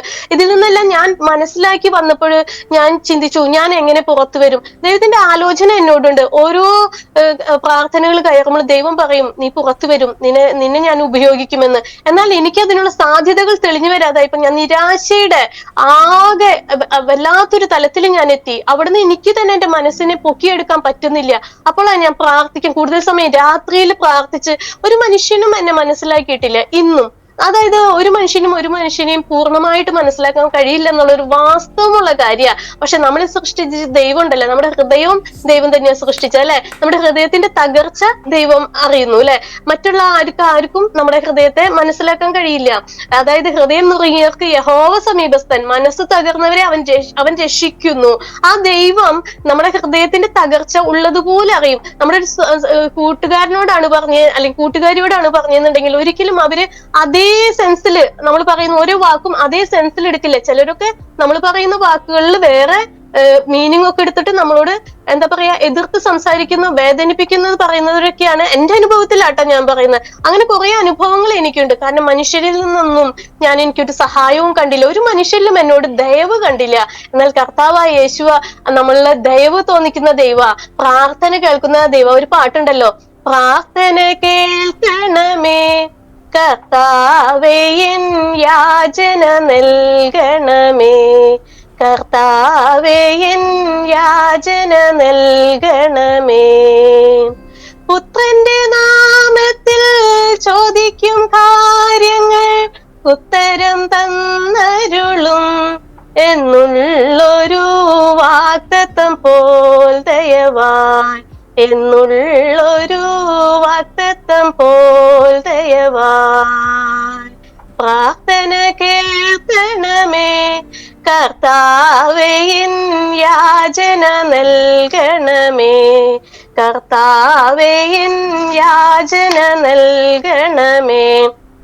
ദൈവം നമ്മുടെ പ്രാർത്ഥന കേൾക്കുന്ന ദൈവമാണ്. യഹോവേ എന്റെ പ്രാർത്ഥന കേൾക്കണമേ, എന്റെ നിലവിളി തിരുസന്നിധിയിൽ വരുമാറാകട്ടെ. അങ്ങനെ ഒരു രാത്രി എനിക്കുണ്ടായി. കാരണം ദൈവമേ എന്റെ പ്രാർത്ഥന കേൾക്കണമേ, എന്റെ ഈ യാചന നിന്റെ തിരുസന്നിധിയിൽ എത്തിച്ചിട്ടേ നിവൃത്തിയുള്ളൂ എന്നുള്ള വാശിയോടുള്ള പ്രാർത്ഥന. യാക്കോബ് മല്ല് പിടിച്ചതുപോലെ ഒരു രാത്രിയിൽ ഞാൻ മല്ല് പിടിച്ചതിന്റെ അടിസ്ഥാനത്തിലാണ് എനിക്ക് ഈ TV ചാനൽക്കാരുമായിട്ട് കണക്ഷൻ വന്നത്. കാരണം എന്നിട്ട് ഞാൻ പലപ്പോഴും പ്രാർത്ഥിക്കാറുണ്ട്, നല്ല ബന്ധങ്ങളെ എനിക്ക് നൽകണമേ എന്ന് ഞാൻ പ്രാർത്ഥിക്കാറുണ്ട്. കാരണം പലരും നമ്മളോട് സ്നേഹത്തിൽ ഇടപെടുകയും നമ്മളോട് പ്രാർത്ഥിക്കുന്നവരാണെന്ന് പറഞ്ഞിട്ടും എല്ലാ രീതിയിലും നമ്മളോട് സംസാരിച്ചെങ്കിലും കുറച്ചു കഴിയുമ്പോൾ ഇവരുടെയൊക്കെ രൂപം മാറുന്ന അനുഭവം എന്റെ ജീവിതത്തില് അനുദിന ജീവിതത്തിൽ അത് പതിവായി വന്നപ്പോ ഞാൻ ആകെ തകർന്നു പോയി. അപ്പോഴാണ് ഞാൻ ഇങ്ങനെ പ്രാർത്ഥിച്ചത്, നല്ല മനുഷ്യരെ എന്നോടുകൂടി ചേർത്ത് നിർത്തണമേ, തിന്മയായിട്ടുള്ളതെല്ലാം എന്നിൽ നിന്ന് അകറ്റിക്കളയണേന്ന് ഞാനത് എഴുതി പ്രാർത്ഥിക്കാറുണ്ട്. ഇങ്ങനെ ഒരു പ്രാർത്ഥന കഴിയുമ്പോൾ ഞാൻ ഈ പാട്ട് പാടുകയും ചെയ്യും. അതൊക്കെ എന്റെ ഒരു പതിവ് രീതിയാണ്. എനിക്ക് ആരും പഠിപ്പിച്ചു തന്നൊരു പ്രാർത്ഥന എന്റെ ജീവിതത്തിൽ ഇന്നും ഇല്ല, പണ്ടുമില്ല. പണ്ട് നൊവേനൊക്കെ പഠിച്ചപ്പോ അതൊക്കെ ഞാൻ അതുപോലെ പഠിക്കാനൊക്കെ ശ്രമിച്ചു. എന്നിരുന്നാലും നമ്മൾ പ്രാർത്ഥിച്ച് വരുമ്പോ ആരും നമ്മൾ അനുകരിച്ചല്ല പ്രാർത്ഥിക്കുന്നത്. നമുക്ക് നമ്മുടേതായ ഒരു ശൈലി ദൈവം തരും. അപ്പൊ ഞാനിങ്ങനെ ഒരേ പ്രാർത്ഥന കഴിയുമ്പോൾ ഇങ്ങനെ പാട്ട് പാടും. എന്റെ മക്കളൊക്കെ എന്നെ കളിയാക്കും, വലിയ വേദിയിൽ നിന്ന് പാടുന്നത് പോലെയാണ്. പക്ഷെ ഞാൻ സ്വപ്നം കാണുന്ന വേദി ഇന്നും എനിക്ക് തുറക്കപ്പെട്ടിട്ടില്ല. കാരണം എന്നോട് ദൈവം പറഞ്ഞ വേദിയും കൂടിയാ, അത് ഇനിയും എത്തിപ്പെട്ടിട്ടില്ല. പക്ഷെ കർത്താവ് എത്തിക്കാൻ വിശ്വസ്തന. ഇതുപോലെ പാടി പ്രാർത്ഥിക്കുന്ന ഒരു പതിവ് സ്വഭാവം എന്നിലുണ്ട്. അത് ചെയ്തു കഴിഞ്ഞാലുണ്ടല്ലോ എന്തൊക്കെയോ ഒരു വലിയൊരു തലത്തിൽ ഞാൻ എത്തിയ ഒരു പ്രതീതിയാണ് എന്റെ മനസ്സിന്റെ ഉള്ളിൽ വരുന്നത്. അതുമൂലം ഉണ്ടാകുന്ന ഒരു സന്തോഷമുണ്ട്. എന്റെ ദുഃഖങ്ങളെ ഞാൻ മറക്കും, എന്റെ ജീവിത സാഹചര്യങ്ങളെ ഞാൻ മറക്കും. എന്റെ ദൈവവും ഞാനുമായിട്ടുള്ള ബന്ധത്തിൽ മാത്രമായിട്ട് ഞാൻ മാറുന്ന ഒരു നിമിഷമാണ്. അങ്ങനെയാണ് രാത്രിയില് ഒരു ദിവസം ഞാൻ ഇങ്ങനെ കരഞ്ഞ് പ്രാർത്ഥിച്ച് എഴുന്നേറ്റതിന് ശേഷമാണ് പിറ്റേ ദിവസം എന്റെ അമ്മ എന്നെ വിളിച്ചിട്ട് പറഞ്ഞു, ഒരു ദേവദാസൻ നിന്റെ നമ്പർ ചോദിക്കുന്നുണ്ട്, കൊടുക്കട്ടെ എന്ന് ചോദിച്ചു. അന്നേരത്ത് ഞാൻ ഇതൊക്കെ പ്രാർത്ഥിക്കുന്നുണ്ടെങ്കിലും ഞാൻ ഇനി ഒരു കാര്യത്തിനും ഇല്ല, എന്നെ കൊണ്ട് ഒന്നും സാധിക്കില്ല, ഇനി മടുത്തു കർത്താവേ, ഇതിലൊക്കെ കൊണ്ടുവന്നിട്ട് സത്യം പറഞ്ഞ യേശുവിനോട് ഞാൻ പലപ്പോഴും ചോദിച്ചിട്ടുണ്ട്, എന്തിനാ എന്നെ ഇതിൽ വലിച്ചു കൊണ്ടുവന്നിട്ട്, എനിക്ക് ഇവിടെ ശോഭിക്കാൻ പറ്റുന്നില്ലല്ലോ എന്നുള്ളൊരു ദുഃഖം എന്നെ വളരെയധികം എന്നെ അലട്ടിയിരുന്നു. അങ്ങനെയൊക്കെ ഞാൻ പറഞ്ഞു പ്രതിജ്ഞ ഇനി ഒന്നിലേക്കില്ല എന്ന് പറഞ്ഞപ്പോഴാണ് അമ്മ ഇത് ചോദിച്ചത്. ഞാൻ ഒരക്ഷരം മിണ്ടിയില്ല കേട്ടോ, കൊടുക്കാൻ ഞാൻ സമ്മതിച്ചില്ല സത്യത്തില്. പിറ്റേ ദിവസം അമ്മ വിളിച്ചിട്ട് പറഞ്ഞു, ഒരു ദേവദാസൻ ചോദിക്കുന്നുണ്ട് മോളെ, വർഷിപ്പ് ചെയ്യാനാണെന്ന് തോന്നുന്നുണ്ട് ഒരു സൂം മീറ്റിങ്ങില്. അപ്പൊ ഞാൻ പറഞ്ഞു, ആദ്യം ഒന്നും പറഞ്ഞില്ല, അന്ന് അമ്മ കൊടുത്തേക്കൂന്ന് പറഞ്ഞു. അങ്ങനെ കൊടുത്തു, എന്നോട് സംസാരിച്ചു. എന്നെ ആദ്യം ഒരു പ്രാവശ്യം എന്നെ കോൾ ചെയ്തിട്ടുള്ളൂ. സംസാരിച്ചു. അപ്പോൾ തന്നെ പറഞ്ഞു, ഇങ്ങനെ സംസാരിച്ചു കൊണ്ടിരിക്കുമ്പോ അദ്ദേഹത്തോട് ദൈവാത്മാവ് ഇടപെട്ടിട്ടാണ് എന്നോട്, നീ പുറത്തു വരേണ്ടവളാണ്, എന്നോട് പറഞ്ഞ ദൈവാലോചന അതാ, നീ പുറത്തു വരേണ്ടവളാണ്, അനേകർക്ക് ആശ്വാസമാകേണ്ടവളാണ്, ഇങ്ങനെ അടച്ചുപൂട്ടിയിരിക്കേണ്ടവളല്ല, ഞാൻ ഇങ്ങനെ നമ്പർ കൊടുക്കുന്നുണ്ട്, നീ ആ കോൾ എടുക്കണമെന്ന്. സത്യത്തിൽ പേടിച്ചിട്ട് ഞാൻ കോളുകൾ എടുത്തിരുന്നില്ല. കാരണം എനിക്ക് എന്തോ ഇതൊക്കെ ഞാൻ പ്രാർത്ഥിച്ചു, ഇത് ഞാൻ പ്രാപിക്കുന്നു, വിശ്വസിച്ചു. അവിടേക്കാണ് നമ്മുടെ പരാജയം. സത്യത്തില് എന്ന് വെച്ചാൽ നമ്മൾ വിശ്വസിച്ചു, നമ്മൾ പ്രാർത്ഥിച്ചു, അത് നമ്മുടെ ജീവിതത്തിൽ സംഭവിക്കുമ്പോ അത് ഉൾക്കൊള്ളാനുള്ളൊരു മനസ്സില്ല എന്ന് പറഞ്ഞാൽ അത് ഏറ്റവും വലിയൊരു മോശം സ്വഭാവമാണ്. എന്റെ ഒരു മോശം ഉൾവലിഞ്ഞ ഒരു ചിന്താഗതിയായിരുന്നു എന്നെ അലട്ടിയിരുന്നത്. അയ്യോ, ഞാൻ എങ്ങനെയാ അതൊക്കെ എടുക്കുക, അവരോട് എന്താ സംസാരിക്കുക, അതായത് അപകർഷതാബോധം എന്നെ അലട്ടി. എന്നാൽ സാഹചര്യവശാൽ ഞാൻ ഇവരെയൊക്കെ പരിചയപ്പെടാനും ദൈവം അതിനുള്ള അവസരങ്ങൾ ഒരുക്കി തന്നു. എനിക്ക് ഇത്രയ്ക്കും ഒരു സാവകാശങ്ങളെ ദൈവം തന്നു. എന്റെ അമ്മ വിടുവിക്കപ്പെട്ട സാക്ഷ്യവും പറഞ്ഞു. ഒപ്പം അമ്മ എന്നെ പ്രഗ്നന്റ് ആയിരിക്കുമ്പോൾ ക്യാൻസർ പേഷ്യന്റ് ആയിരുന്നു. അങ്ങനെ എന്നെ സത്യത്തില് അമ്മയ്ക്ക് എന്നെ ക്യാരി ചെയ്യാനുള്ള ഹെൽത്ത് ഉണ്ടായിരുന്നില്ല. അതുകൊണ്ട് തന്നെ അബോർഷൻ ചെയ്യണമെന്ന് തന്നെയായിരുന്നു ഡോക്ടേഴ്സിന്റെ ഒരു നിഗമനം. എന്നാൽ അവിടെയും ദൈവത്തിന്റെ പ്രവൃത്തി വെളിപ്പെട്ടു. കാരണം ദൈവം എന്നെ മുന്നമേ കണ്ടിരിക്കുന്നതിനാൽ, അമ്മയുടെ ഉദരത്തിൽ വെച്ച് കണ്ടിരിക്കുന്നതിനാൽ ദൈവം അവിടെ നിന്നും എന്നെ അപകടം കൂടാതെ ദൈവം എന്നെ പുറത്തെടുത്തു. എന്റെ ദൈവം എന്നോട് വിശ്വസ്തത കാണിച്ചു. എനിക്ക് അത്യാവശ്യത്തിന് ആരോഗ്യവും ബലവും ദൈവം തന്നു. പല ക്ഷീണാവസ്ഥകളും ജീവിതത്തിൽ വന്നിട്ടുണ്ട്. അതുമൂലം എനിക്ക് ചെക്കപ്പ് ഒക്കെ ഉണ്ടായിരുന്നു. കുറെ കാലമൊക്കെ എന്നെ ഡോക്ടറെ അടുത്ത് കൊണ്ടുപോയൊക്കെ ഉണ്ടായിരുന്നു. എന്നാൽ ഇപ്പോൾ നമുക്കൊരു മരുന്നിന്റെ ഒരു സ്ഥിരമായിട്ടൊരു രോഗാവസ്ഥയിലൊന്നല്ല ഞാന്. ദൈവം അങ്ങനത്തെ വലിയ അസുഖങ്ങളൊന്നും എനിക്ക് വരുത്തിയിട്ടില്ലേ. കാലൊടിഞ്ഞു എന്നല്ലാതെ എനിക്ക് ശരിക്കും പറഞ്ഞിട്ടുണ്ടെങ്കിൽ അങ്ങനെ ഭയങ്കരമായ ഒരു അസുഖം, സ്ഥിരം മരുന്ന് കഴിക്കേണ്ട അനുഭവം ഒന്നും ദൈവം എനിക്ക് ഇടയാക്കിയിട്ടില്ല. എന്നാൽ ദൈവത്തിന്റെ ആ വലിയ പ്രവൃത്തിക്കായിട്ട് ഞാൻ ദൈവത്തിനെ സ്തുതിക്കുകയാണ്. അതുപോലെ പിന്നീട് മുന്നോട്ട് പോയിക്കൊണ്ടിരിക്കുമ്പോൾ ഭയങ്കരമായ പ്രയാസങ്ങളിലൂടെ ഞങ്ങൾ കടന്നു പോകേണ്ടി വന്നിട്ടുണ്ട്. വിവാഹശേഷം ഭാഷ അറിയില്ല, പരസ്പരം നമുക്ക് സംസാരിക്കണമെങ്കിലും ഒക്കെ വളരെയധികം പ്രയാസപ്പെട്ടിട്ടുണ്ട്. എന്നാൽ ദൈവം ഇത്രത്തോളം വർഷം, 17 വർഷമായി എന്റെ വിവാഹം കഴിഞ്ഞിട്ട്. എന്റെ മൂത്ത മോന് +1 പഠിക്കുന്നു, രണ്ടാമത്തെ മോൻ 5ാം ക്ലാസ്സിൽ പഠിക്കുന്നു. ഹസ്ബൻഡ് ഒരു ഹോട്ടലിലാണ് വർക്ക് ചെയ്യുന്നത്, തൃശ്ശൂര് തന്നെ. ഞങ്ങള് ഊട്ടിയിലേക്കാണ് എന്നെ കല്യാണം കഴിച്ചത്. എന്നാലും എന്നെ തൃശ്ശൂരാണ് ഞങ്ങൾ താമസിക്കുന്നത്. കാരണം എനിക്ക് അവിടുത്തെ ക്ലൈമറ്റ് സെറ്റ് ആവണില്ല. അപ്പൊ അതുകൊണ്ട് തന്നെ ഈ ഭാഗത്താണ് വർഷങ്ങളായിട്ട് നമ്മൾ ഇവിടെയാണ് താമസിച്ചു പോകുന്നത്. ഇവിടെ വാടകയ്ക്കാണ് താമസിക്കുന്നത്. ദൈവത്തിന്റെ ഒരു വലിയ പ്രവൃത്തി ഞങ്ങൾക്ക് ഇവിടെ ഉണ്ടെന്ന് ഞാൻ വിശ്വസിക്കുന്നു. ഞങ്ങളിലൂടെ ദൈവത്തിന് ഒരു വലിയ പ്രവൃത്തി ചെയ്യാനുണ്ടെന്ന് ഞാൻ വിശ്വസിക്കുന്നു. വർഷങ്ങളായിട്ട് ഈ അരനാട്ടിലെ പ്രദേശത്താണ് ഞാൻ താമസിക്കുന്നത്. ഇവിടെ പല വീടുകളിലും ജാതി മത ഭേദമന്യേ എന്നെ പല രീതിയിലും ആൾക്കാർ എന്നോട് സംസാരിക്കുകയും അവരെ വീടുകളിൽ എന്നെ കൊണ്ട് പ്രാർത്ഥിപ്പിക്കുകയും ചെയ്തു പോരാറുണ്ട്. അതെനിക്ക് വളരെ സന്തോഷമാണ്. നമ്മുടെ സുഹൃത്തുക്കളുടെ ഓരോ വിഷയങ്ങള് നമ്മളോട് ഷെയർ ചെയ്യാൻ അത്രയും നമ്മളോട് ആത്മാർത്ഥത ഉള്ളതുകൊണ്ടും നമ്മള് സാധാരണ പെന്തക്കോസ്തുകാരൊന്നും അങ്ങനെ പെട്ടെന്നൊന്നും ഒരു വീട്ടിൽ അങ്ങനെ കയറ്റി പ്രാർത്ഥിപ്പിക്കാറൊന്നുമില്ല. പക്ഷെ ഞാൻ ഒറ്റയ്ക്കാണ് പോവാറ്. ഞാൻ ഈവനിങ് വാക്കിനും മോർണിംഗ് വാക്കിനും ഒക്കെ പോകുമ്പോ ഓരോ സുഹൃത്തുക്കളായവര് വർഷങ്ങളായിട്ട് ഞങ്ങൾ ഇവിടെ ആയതുകൊണ്ട് ഓരോ കാര്യങ്ങൾ എന്തോ ഇങ്ങനെ വിഷയങ്ങൾ ഉണ്ടിട്ട് അവരിലൊക്കെ ദൈവത്തിന്റെ പ്രവൃത്തി കാണാനും അവരെന്നോട് സന്തോഷം പറയാനും എന്നെ പല രീതിയിലും എന്നെ സപ്പോർട്ട് ചെയ്തിട്ടുണ്ട്. ഈ നാട്ടിലെ അനേക ചേട്ടന്മാരും ചേച്ചിമാരും അവരെ കുഞ്ഞുങ്ങളൊക്കെ വളരെയധികം സൗഹാർദ്ദത്തോടെയാണ് നമ്മളോട് ഇടപെടാറ്. ഇവിടുത്തെ കൗൺസിലേഴ്സ് ആണെങ്കിലും ഒക്കെ വളരെ നല്ല ബന്ധങ്ങളാണ് ഈ നാട്ടിൽ. അതുകൊണ്ട് തന്നെ എനിക്ക് ഭയങ്കര ആഗ്രഹമാണ് ഇവിടെ തന്നെ എനിക്ക് വീട് വെക്കണമെന്ന്. ഞാൻ അതിനുവേണ്ടി പ്രാർത്ഥിച്ചുകൊണ്ടിരിക്കുകയാണ്. വളരെയധികം ദൈവസ്നേഹം എന്ന് വെച്ചിട്ടുണ്ടെങ്കില് വളരെ മര്യാദയുള്ള വളരെ നല്ല ആൾക്കാരാണ് ഈ നാട്ടിലുള്ളത്. അതുകൊണ്ട് തന്നെ എനിക്ക് വളരെ സന്തോഷമാണ് ഇവിടെ താമസിക്കുന്നതൊക്കെ. ഇവിടുന്ന് ഞങ്ങൾക്ക് ആരാധനയ്ക്ക് പോകാനും എല്ലാത്തിനും എളുപ്പമാണ്. വളരെ അടുത്താണ് ഞങ്ങളുടെ ചർച്ച്. ശക്തൻ സ്റ്റാൻഡിലാണ്. ഈ റെയിൽവേ സ്റ്റേഷൻ അടുത്താണ് ഞാൻ ഈ താമസിക്കുന്നതും. അപ്പൊ ആരാധനയ്ക്ക് പോവാനും എല്ലാം കൊണ്ടും ഇവിടെയാണ് ഞങ്ങൾക്ക് സൗകര്യം. എന്റെ മോൻ വിശ്വാസത്തിൽ ഉറച്ചിട്ടില്ല.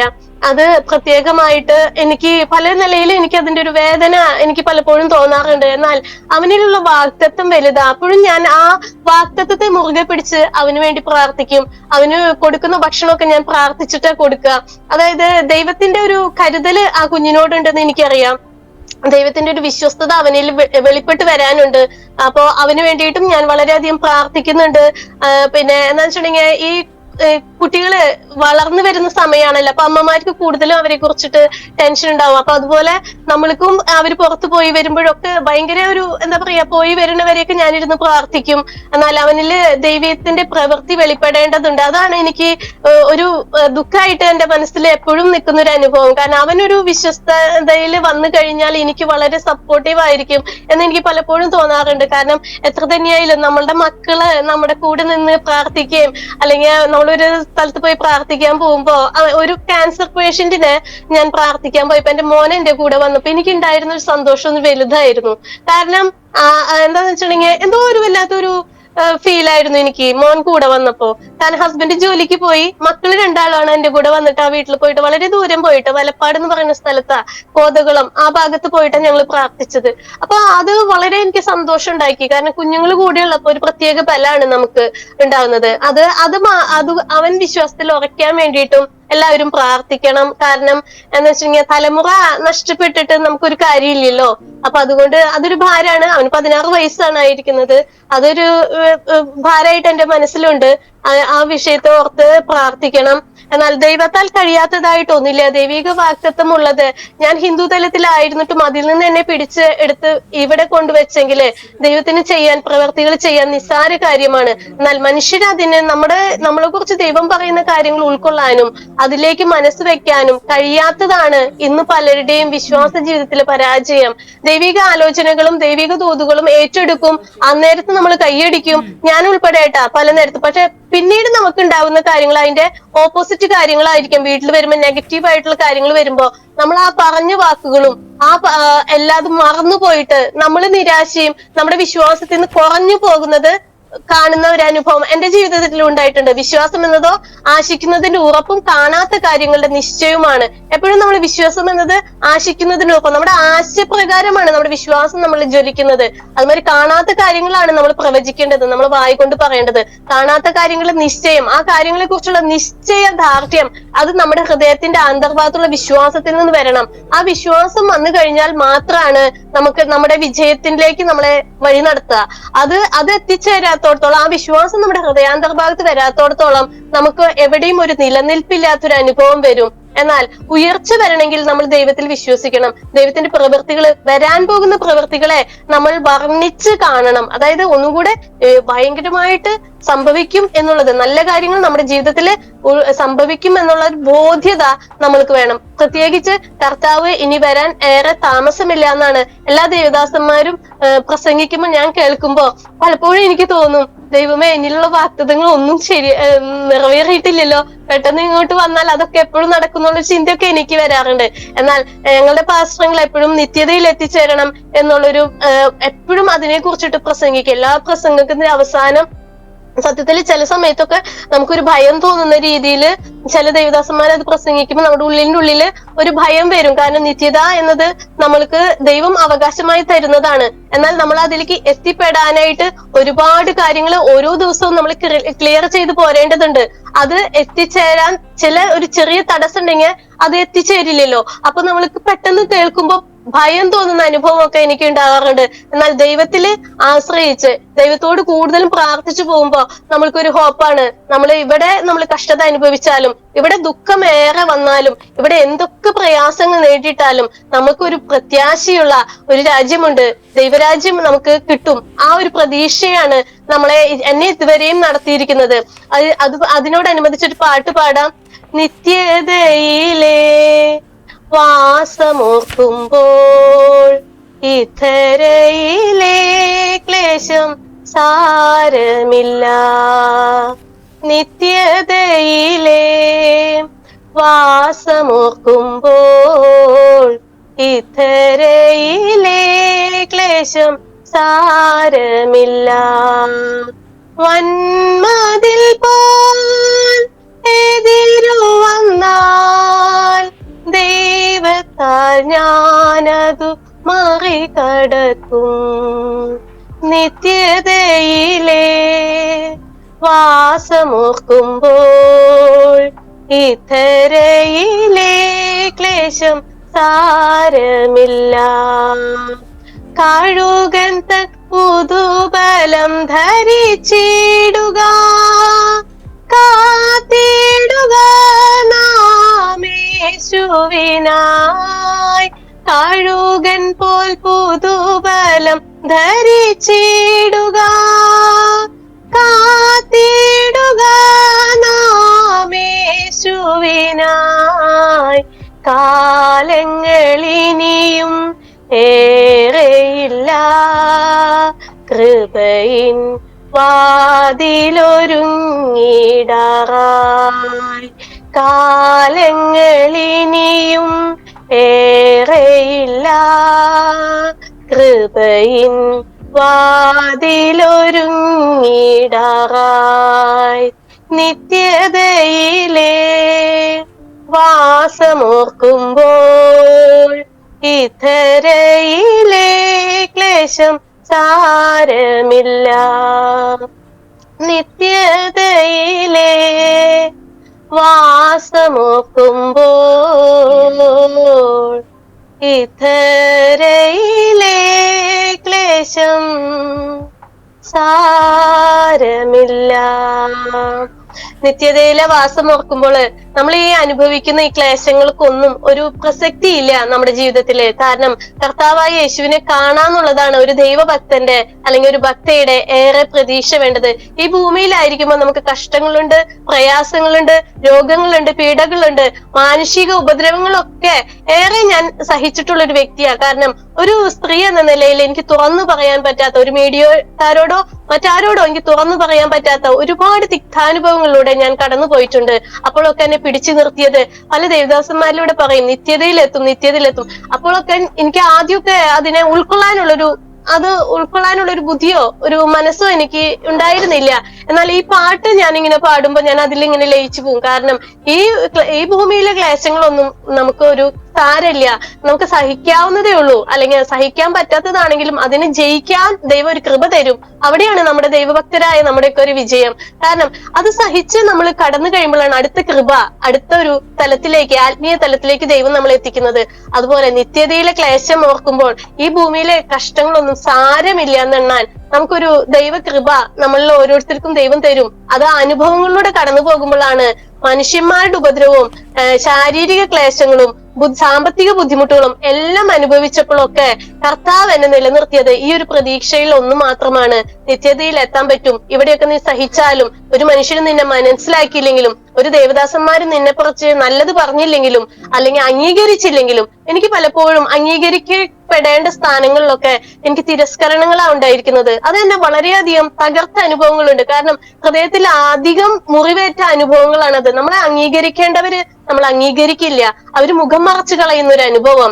അതൊക്കെ വളരെ ഒരു സ്ത്രീ എന്ന നിലയിലും ഒറ്റപ്പെട്ട ജീവിതത്തിലും ഞാൻ വളരെയധികം തകർന്നു പോയിട്ടുള്ള നിമിഷങ്ങൾ എന്നിലുണ്ട്. അവിടെയൊക്കെ ഞാൻ ഈ പാട്ട് പാടുമ്പോഴും ഉണ്ടല്ലോ, പ്രത്യേകമായിട്ട് നമുക്ക് പല പാട്ടുകളിലൂടെയും ഞാൻ ബലപ്പെടാറുണ്ട്. എന്റെ ഒരു സത്യം പറഞ്ഞ ഇതിലൊരു സൂത്രം പോലെ ഞാൻ ഉപയോഗിക്കുന്നത്. ഓരോ പാട്ടുകൾ ഞാൻ ഇങ്ങനെ പാടുമ്പോൾ അതിൽ നിന്ന് ഓരോ പോയിന്റ്സ് എനിക്ക് കിട്ടും. ചിലതൊക്കെ ഞാൻ ഡയറിയിൽ എഴുതും. അങ്ങനെ രണ്ട് ദേവദാസന്മാര് എന്നോട് ആലോചന പറഞ്ഞു, ഇന്ദു എഴുതണം എന്ന്. അപ്പൊ ഞാൻ ചെറുതായിട്ടൊക്കെ എഴുതാറുണ്ട്. പക്ഷെ എനിക്കതൊരു വലിയ കാര്യമായിട്ട് എനിക്ക് തോന്നാറില്ല. എന്റെ ഒരു കുഞ്ഞു ബുദ്ധിയിൽ എന്തെങ്കിലും കുത്തി കുറിക്കുന്നതൊന്നും വലിയ സംഭവമായിട്ട് ഞാൻ എടുക്കാറില്ല. അങ്ങനെ എന്നോട് എഴുതാൻ പറഞ്ഞപ്പോ ഞാൻ പലപ്പോഴും ദൈവം തരുന്ന പല ചിന്തകളും ഞാൻ എഴുതി സ്റ്റാറ്റസ് ഇടാൻ തുടങ്ങി. അപ്പോ വലിയ പോസ്റ്റിലിരിക്കുന്നവരെ എന്നെ അനുമോദിക്കാനും എന്നെ അംഗീകരിക്കാനും എന്റെ എഴുത്തിനെ പറ്റിയിട്ട് നല്ല അഭിപ്രായങ്ങളും പറയാൻ തുടങ്ങിയപ്പോൾ ആ എഴുത്ത് എനിക്ക് ആശ്വാസമായി മാറി. അത് എനിക്ക് മാത്രമല്ല ആശ്വാസം, അത് വായിക്കുന്നവർക്കും ദൈവത്തിന്റെ ഒരു പദ്ധതിയായിരുന്നു. അത് പലർക്കും അത് ആശ്വാസമായി.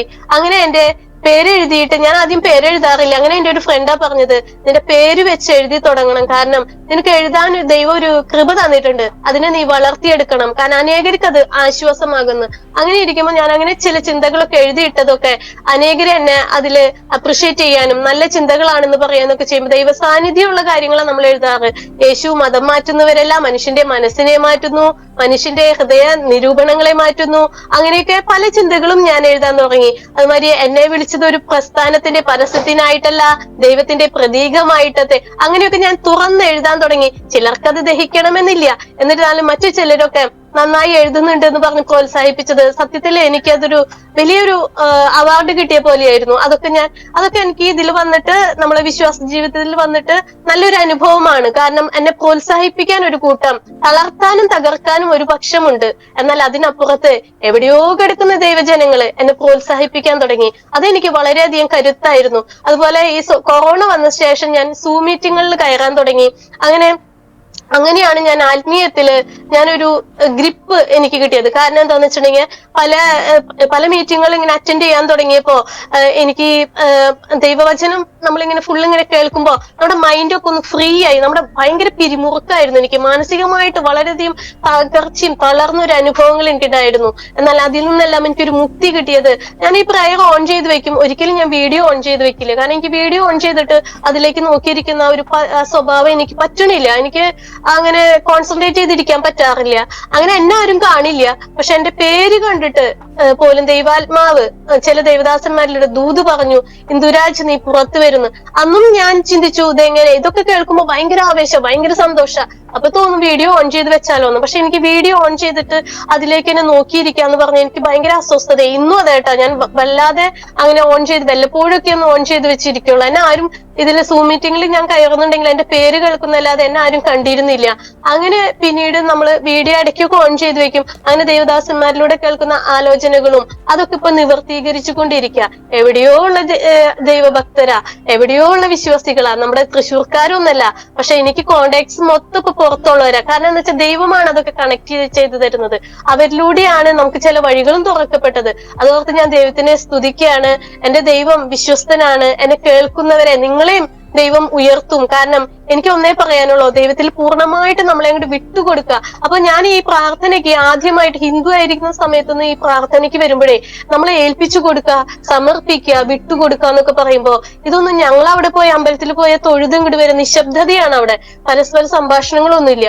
പക്ഷെ ഇവിടെ വന്നിട്ട് ഇങ്ങനെയൊക്കെ പറഞ്ഞപ്പോ ഞാൻ ചിന്തിച്ചത്, അവിടെ പുഷ്പാഞ്ജലിയൊക്കെ കഴിക്കും അമ്പലത്തില്. അതുപോലെ ഇവിടെ എന്തെങ്കിലും ചീട്ട് തരും, അത് അവര് പൈസ കൊടുത്തിട്ട് ആ ചീട്ട് കൊണ്ടുപോയിട്ട് അങ്ങനത്തെ എന്തോ സംഭവമാണെന്ന് ഞാൻ കരുതിയിട്ട് ഞാൻ ചുറ്റിലും നോക്കുമ്പോ ആരിലും ഒന്നും ഏൽപ്പിച്ചു കൊടുക്കുന്നത് കാണാനില്ല. ആരും കൊണ്ടുപോയി ഒന്നും ചെയ്യുന്നത് കാണാനില്ല. അതെന്നെ ആശ്ചര്യപ്പെടുത്തി. കാരണം ഞാൻ എല്ലാവരും കണ്ണടച്ച് നിൽക്കാൻ പറഞ്ഞാലും ഞാൻ കണ്ണു തുറന്നു നിൽക്കും. ഇവിടെ എന്ത് മാജിക് ആണ് കാണിക്കുന്നത്, ഇതൊന്നും എനിക്ക് കണ്ടുപിടിച്ചേ പറ്റുള്ളൂ എന്ന് വിചാരിച്ചിട്ട്. അപ്പൊ ഇവര് പല ഭാഷകളിലും ഒച്ച വെക്കുന്നതല്ലാതെ ഏൽപ്പിച്ചു കൊടുക്കാന്ന് പറയും. ചിലര് പൊട്ടിക്കരയുന്നുണ്ട്. ഇതൊക്കെ ഞാൻ കണ്ടപ്പോ എനിക്ക് ആകെ വിസ്മയാ തോന്നിയത്. കാരണം ഇതിലൊക്കെ എന്താണ് നടക്കുന്നത്, അത് കാണാനാണ് ഞാൻ സത്യത്തിൽ വന്നിരുന്നത്. എന്നാൽ ഞാൻ യേശുവിനെ അനുഭവിച്ചപ്പോൾ എനിക്ക് മനസ്സിലായി എന്താണ് ഏൽപ്പിച്ചു കൊടുക്കേണ്ടത്. നമ്മളെ തന്നെ ഏൽപ്പിച്ചു കൊടുക്കുക. എന്നെ കേൾക്കുന്ന മാന്യ ശ്രോതാക്കളെ, എനിക്ക് നിങ്ങളോട് പറയാനുള്ളത്, ദുഃഖങ്ങളൊന്നും ഒരിക്കലും അതൊരു അവസാനമല്ല ജീവിതത്തിന്റെ. അതിനെ നല്ലൊരു ചവിട്ടുപടിയായിട്ട് എടുക്കണം. ഓരോ ശോധനകളും അവിടെ നമ്മൾ തീർന്നു പോവല്ല വേണ്ടത്. അവിടെ നിന്ന് നമ്മളെ പുനരുദ്ധാനത്തിന്റെ ശക്തി, അത് ദൈവശക്തി നമ്മൾ വന്നു കഴിയുമ്പോൾ കഴിയുമ്പോ അവിടെ നിന്ന് നമുക്കൊരു ഉയർത്തെഴുന്നേൽപ്പുണ്ട്. അതാണ് നീതിമാൻ പ്രതിക്രിയ കണ്ട് ആനന്ദിക്കുമെന്നൊരു വചനം പറയുന്നുണ്ട്. സങ്കീർത്തനങ്ങൾ 58 10 വചനം.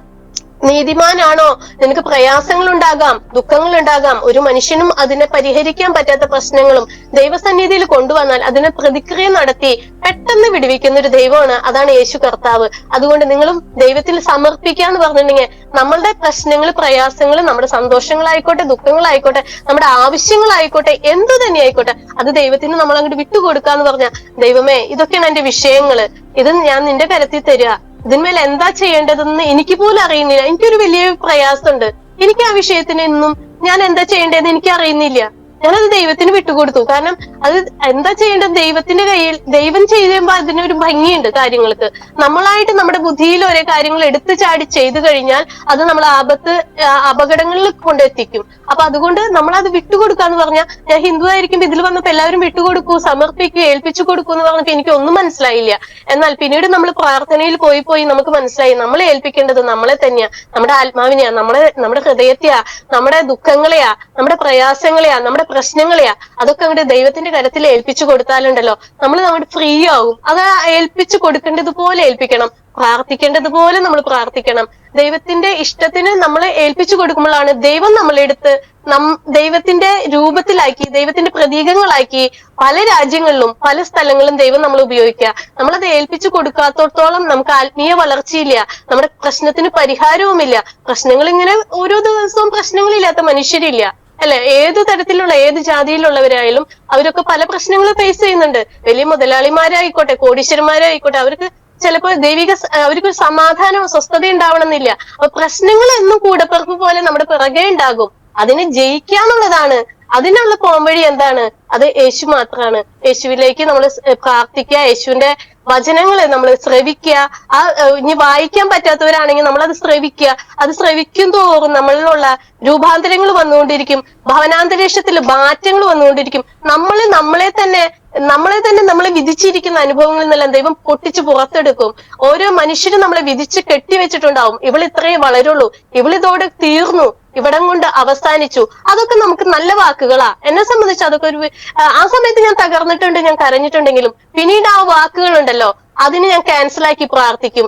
അവിടെ നിന്ന് നമുക്ക് കിട്ടുന്ന ഒരു ഉയർച്ച ഉണ്ടല്ലോ, അതാണ് പുനരുദ്ധാനത്തിന്റെ ശക്തി, അതായത് ദൈവത്തിന്റെ ശക്തി എന്നൊക്കെ നമ്മൾ പറയുന്നത്.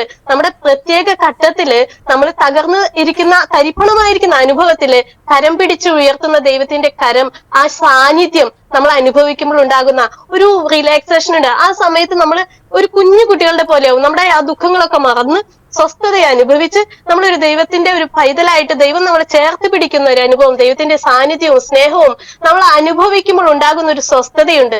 അത് നമ്മുടെ പ്രശ്നങ്ങൾക്ക് നമ്മളെ തകർക്കാൻ കഴിയാത്തതാണ്. നമ്മൾക്ക് അതിനൊരു പ്രതിവിധിയായിട്ട് ദൈവം പിന്നീട് നമുക്ക് അതിനുള്ള കാര്യങ്ങൾ എന്ത് തന്നെയായാലും അത് ചെയ്യും. ഞാനും വഹിക്കുന്ന വലിയൊരു പ്രശ്നമുണ്ട്, അത് ദൈവസന്നിധിയിൽ വെച്ച് പ്രാർത്ഥിക്കുമ്പോൾ ദൈവം അത് ചെയ്യും. അതിന് ദൈവത്തിനെ കഴിയൂ എന്നുള്ളൊരു വിശ്വാസം എന്നിലുണ്ട്. അതിനു വേണ്ടിയിട്ട് ഞാൻ പ്രാർത്ഥിക്കുന്നു. നിങ്ങൾ എല്ലാവരും എനിക്ക് വേണ്ടി പ്രാർത്ഥിക്കണം. എന്നെ ശ്രവിച്ച എല്ലാ മാന്യ പ്രേക്ഷകരോടും ദൈവനാമത്തിൽ ഞാൻ എന്റെ നന്ദി പറയുന്നു. ആന്റിയോട് പ്രത്യേകമായിട്ട് ഞാൻ നന്ദി പറയുന്നു. ദൈവം എല്ലാവരെയും ധാരാളമായിട്ട് അനുഗ്രഹിക്കട്ടെ. ദൈവത്തിന്റെ വാഗ്ദത്തങ്ങൾ ഓരോന്നും നിങ്ങളുടെ ജീവിതത്തിൽ നിവർത്തീകരിക്കട്ടെ എന്ന് പറഞ്ഞുകൊണ്ട് ഞാനൊരു എളിയ സാക്ഷ്യത്തിൽ നിന്ന് വിരമിക്കുന്നു. ഓക്കെ, ഇന്ദു സിസ്റ്ററെ കർത്താവ് സഹായിക്കട്ടെ. ഇന്ദു സിസ്റ്റർ പാട്ട് പഠിച്ചിട്ടുണ്ടോ? കേൾക്കാമോ ചോദിക്കുന്നേ? പാട്ട് പഠിച്ചിട്ടുണ്ടോ? Praise lord. കേൾക്കാമോ? പാട്ട് പഠിക്കാൻ പോയിട്ടുണ്ടോ? പാട്ട് പഠിക്കാൻ പോയിട്ടുണ്ട്. ഓക്കെ, ആ ട്യൂണ് കേൾക്കുമ്പോൾ അറിയാം. ഓക്കെ, കർത്താവ് സഹായിക്കട്ടെ. നന്നായി പാട്ട് പാടുമല്ലോ. ഓക്കെ, കർത്താവ് ഉപയോഗിക്കട്ടെ. അനേകരുടെ നടുവിൽ കർത്താവ് പ്രിയ സഹോദരിയെ ഉപയോഗിക്കട്ടെ. ജീവിതത്തിൻ്റെ പ്രതികൂലങ്ങളും പ്രതിസന്ധികളും ഒക്കെ മാറാൻ നമ്മുടെ കർത്താവ് മാത്രമാണ് അതിന് കഴിവുള്ള ദൈവം. അത് നിത്യതയെക്കുറിച്ചുള്ള പ്രത്യാശയെക്കുറിച്ച് സിസ്റ്റർ പറയുവാനിടയായി തീർന്നു. നമ്മുടെ ഈ ലോകത്തിൻ്റെ കഷ്ടങ്ങളെല്ലാം ഇവിടെ നേരത്തേക്കുള്ള പൗലോസ് പറയുന്നത് പോലെ നിത്യതയാണ് ഒരു ദൈവവേദൻ്റെ പ്രത്യാശയെന്ന് പറയുന്നത്. അതിനു വേണ്ടിയാണ് കർത്താവ് നമ്മെ തിരഞ്ഞെടുത്തതും നാം കർത്താവിങ്കലായതും. ഓക്കെ, ആ നിത്യതയിലേക്കുള്ള യാത്രയിൽ നമുക്ക് കർത്താവിനോട് ഹല്ലേലൂയ ചേർന്ന് നടക്കുവാൻ കർത്താവ് നമ്മെ സഹായിക്കട്ടെ. പ്രിയ സിസ്റ്റർ ദൈവസന്നിധിയിലൊന്ന് പ്രാർത്ഥിച്ചാട്ട്. ഹല്ലേലൂയ, പ്രാർത്ഥിച്ചാട്ട്. സ്തോത്രം. സ്നേഹമുള്ള ഞങ്ങളുടെ ദൈവമേ, സ്വർഗീയ നല്ല പിതാവേ, ഈ നല്ല അനുഗ്രഹിക്കപ്പെട്ട സമയത്തിനായി ഞാൻ നിന്നെ സ്തുതിക്കുന്നു കർത്താവെ. ഈ ജോയ്സ് ടിവിയിൽ കർത്താവെ ഉള്ള ചാനൽക്കാർക്കായി സ്തോത്രം ചെയ്യുന്നു. ദൈവം അനുഗ്രഹിക്കണമേ. അനേകർക്ക് ആശ്വാസമാക്കിയിട്ട് ഈ ചാനലിന്റെ പ്രവർത്തനങ്ങളെ മാറ്റുമാറാകണമേ എന്ന് പ്രാർത്ഥിക്കുന്നു. ഒരു രഹബോത്ത് ഉണ്ടാകട്ടെ കർത്താവ്, ഒരു വർധനവ് ഉണ്ടാകട്ടെ. അനേകര് ഈ ചാനൽ കാണാനും കർത്താവ് ഇതിനെ സപ്പോർട്ട് ചെയ്യാനും അനേക വ്യക്തികളെ ദൈവം ഒരുക്കുമാറാകണമേ എന്ന് പ്രാർത്ഥിക്കുന്നു കർത്താവെ. ഇതിൽ സാക്ഷ്യം പറഞ്ഞ ഓരോ വ്യക്തികളെയും ഓർത്ത് പ്രാർത്ഥിക്കുന്നു. ഏവരെയും ദൈവം അനുഗ്രഹിക്കണമേ കർത്താവ്. അനേകർക്ക് അത് ആശ്വാസമാക്കി മാറ്റണമേ എന്ന് പ്രാർത്ഥിക്കുന്നു. ഇനിയും കർത്താവിന്റെ അത്ഭുത സാക്ഷികളെ ഇതിനകത്തേക്ക് കൂട്ടി വരുത്തുമാറാകണമേ എന്ന് പ്രാർത്ഥിക്കുന്നു കർത്താവെ. എല്ലാ പ്രാർത്ഥനയും യേശുക്രിസ്തുവിന്റെ നാമത്തില് പിതാവായ ദൈവത്തിനോട് ചോദിക്കുന്നു. ആമേൻ. ആമേൻ. ആമേൻ. ഓക്കെ സിസ്റ്ററെ, കർത്താവ് സഹായിക്കട്ടെ. Thank you. God bless you.